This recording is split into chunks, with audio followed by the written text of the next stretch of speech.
რა ტაქტიკით აპირებს ბრძოლას დვალიშვილი? რას ამბობს მახაჩევი დვალიშვილზე და თოფურიაზე? კვარაცხელიას გარშემო დაწყებული გაუგებრობა, ბუდუს ახალი მწვრთნელის პირველი კომენტარი და პასუხი ქართულ გულშემატკივრებს. სანამ ამ და სხვა სიახლეებს მოგიყვებით, გეტყვით, რომ უკვე მესამედ მოვახერხე არხის დაბრუნება. ახლა კი თქვენი მხარდაჭერა მჭირდება. ამისთვის გთხოვთ არ დაგეზაროთ, დალაიქეთ ვიდეო, გამოიწერეთ არხი და ჩართეთ ზარის ხილაკი. თქვენი კომენტარები და აქტიურობა როგორც ყოველთვის ძალიან მნიშვნელოვანია. ახლა კი დავიწყოთ UFC-ით, სადაც მერაბ დვალიშვილის პირველი ქამრის დასვა ახლოვდება და დაძაბულობაც პიკს აღწევს. ბრძოლის წინ დვალიშვილიც და უმარ ნურმაგომედოვიც რომ ერთმანეთის მისამართით კომენტარებს ხშირად აკეთებენ, ეს ახალი არ არის. ამ ბრძოლაზე საუბრობენ UFC-ს მებრძოლებიც და ეს კომენტარები ამ არხზე არაერთხელ მოგისმენიათ. თუმცა ამჯერად მოახლოებულ ორთა ბრძოლაზე ქართველმა ისაუბრა. მერაბი გულშემატკივრებს საოცარ ჩხუბს პირდება.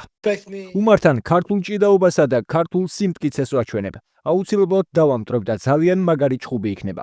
ნურმაგომედოვი კარგი მებრძოლია, მაგრამ როცა ძლიერი და კარგი მეტოქეები მყავს, საკუთარ უნარებსა და თავს ყოველთვის ვავლენ. არ ველოდები, რომ მარტივი ორთა ბრძოლა მექნება.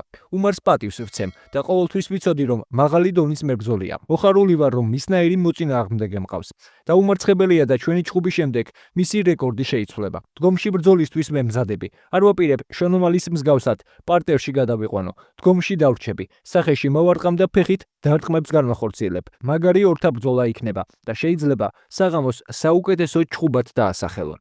სანამ მერაბი ყოველას ქართულ სიმტკიცეს დაანახებს, მანამდე გეტყვით, რომ ამ დაპირისპირებაზე ისაუბრა ისლამ მახაჩევმაც, რომელიც მხარს უმარს უჭერს. მახაჩევმა კომენტარი თოფურიასთან ბრძოლაზეც გააკეთა. უმარი ყველა კომპონენტში მერაბზე უკეთესია. დვალიშვილი კარგი მებრძოლია და იცის რა უნდა გააკეთოს. წარსულში ყველა მეტოქის წინააღმდეგ ეს ბევრჯერ გაუკეთებია. ძალიან კარგი სტრაიკინგი არ აქვს, მაგრამ ოპონენტს დარტყმებს აჩვენებს და შემდეგ თეიქდაუნზე მიდის. დვალიშვილი მაღალი დონის მებრძოლია, მაგრამ ჩემი აზრით უმარი უფრო მშიერია და ერთადერთი რაც უნდა გააკეთოს, მერაბის ჭიდაობის გაჩერება. საკუთარი თვალით ვხედავ უმარს როგორი დაცვა აქვს და ვხედავ დვალიშვილის ჭიდაობის განეიტრალება შეუძლია. უმარი გაიმარჯვებს. ყველა მეთანხმება, რომ ის უკეთესი სტრაიკერია.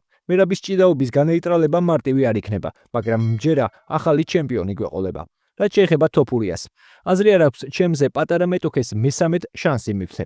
ვოლკანოვსკი ორჯერ დავამარცხე და ხალხი კვლავ ამბობს შენზე პატარა კაცს სცემეო. თოფურიას თუ დავამარცხებ, იმავე სიტყვიან, მაგრამ თუ ზედაწონაში ავალ და მეორე ქამარს მოვიგებ, ეს უკვე მემკვიდრეობაა. თუმცა თუ მსუბუქ წონაში რეალური პრეტენდენტი მეყოლება, მას შევხვდები. მომავალში რა იქნება არავინ იცის, მაგრამ მე კვლავ იგივე ოცნება მაქვს. მინდა ორმაგი ჩემპიონი ვიყო და უბრალოდ ჩემს შანსს დაველოდები. მსოფლიოში ყველა დროის ყველაზე საინტერესო დაპირისპირება კი ისლამისა და თოფურიას ჩხუბი იქნება. შეხედეთ რა ხდებოდა ბოლო პერიოდში მთავარ კონკურენტებს შორის. მახაჩევსა და თოფურიას უფრო დიდი არეულობის გამოწვევა შეუძლიათ.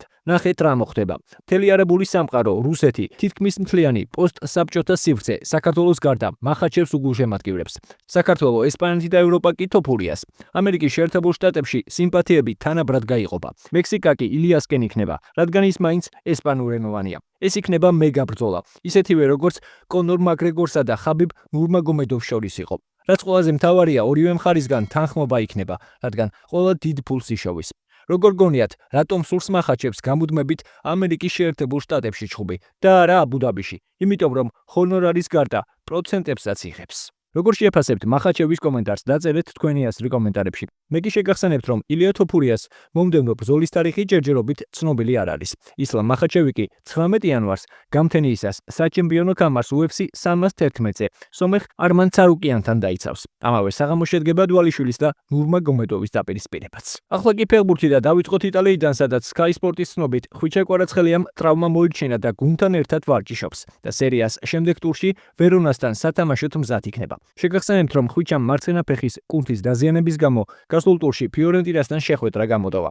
მოგეხსენებათ, ბოლო დროს ქართველთან დაკავშირებით ბევრი საუბრებია, მათ შორის კონტრაქტზე და ნერეშით მის ჩანაცვლებაზე. სამწუხაროდ, ბოლო დროს ქართველს იტალიური მედიის ნაწილი აკრიტიკებს. მათი აზრით, კონტრაქტთან დაკავშირებული პრობლემა ქართველზე ფსიქოლოგიურად ცუდად აისახება, რაც მის თამაშსაც ეტყობა. ვფიქრობ, ეს კრიტიკა უსაფუძვლოა, რადგან როდესაც ქართველი თამაშობს, ის გუნდისთვის ერთ-ერთი მთავარი გადამწყვეტი ფეხბურთელია.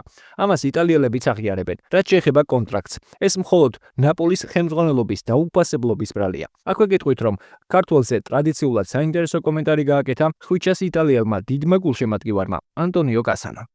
ვფიქრობ, კონტე კვარას არ ყოფნით ბედნიერი იყო. ჩემთვის ლობოტკა და კვარა ნაპოლიში უძლიერესები არიან. მათი თამაშით მაგიჟებენ, მაგრამ კონტეს იდეა, რასაც გარედან ხედავ, ითვალისწინებს იმას, რომ თითოეულმა მოთამაშემ უნდა გააკეთოს ის, რაც მწვრთნელს სურს. ზოგჯერ კვარას თავისუფლება უნდა მისცე და ეს შესაძლოა მწვრთნელისთვის პრობლემა იყოს. ნერეს ორივე ფლანგზე ვხედავ და ვფიქრობ, რომ კვარა ზოგჯერ იმას აკეთებს, რაც კონტეს იდეის ნაწილი არა. ლუკაკუმ უფრო ბევრი უნდა გააკეთოს და კვარამ დაბრუნების შემდეგ ისევ ითამაშოს, როგორც სპალეტისთან მუშაობისას იყო.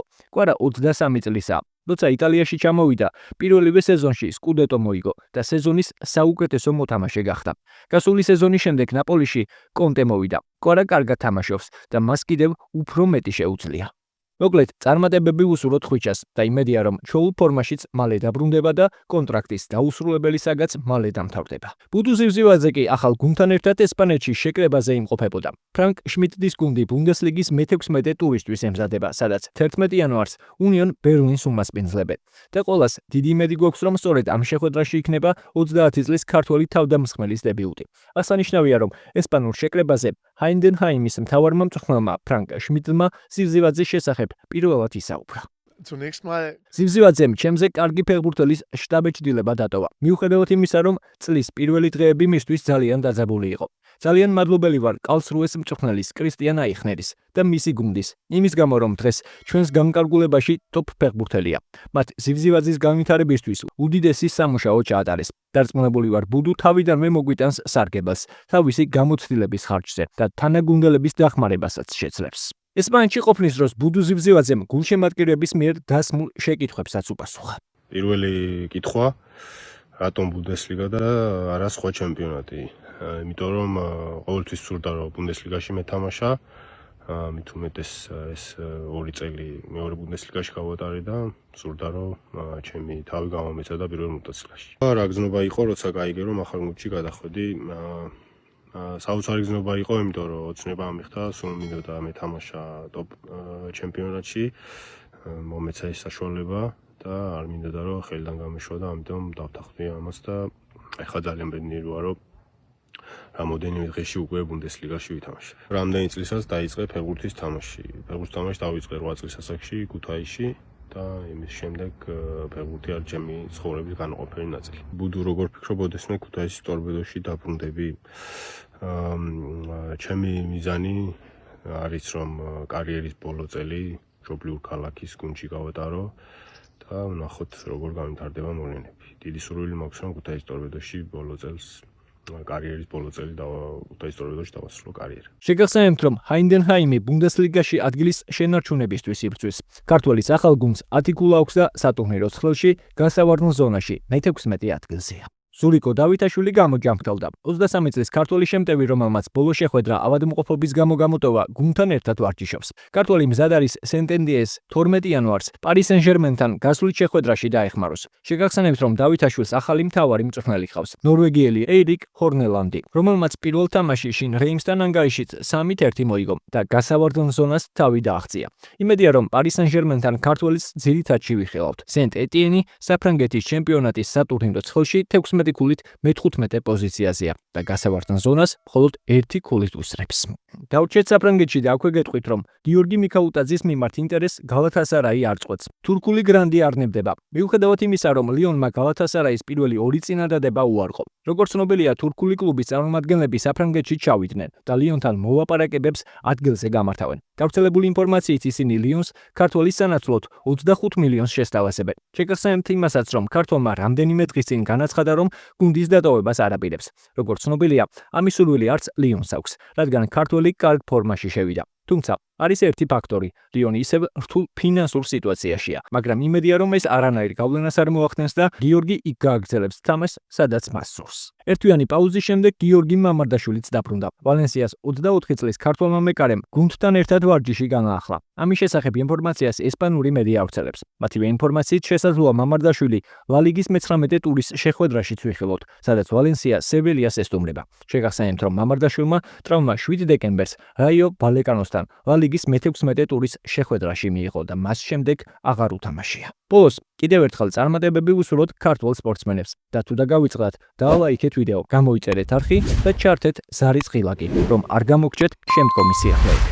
და ეს არის კრისტალბეთ ეროვნული ლიგის თამაშებს და უგულშემატკივრე ქართულ ფეხბურთს.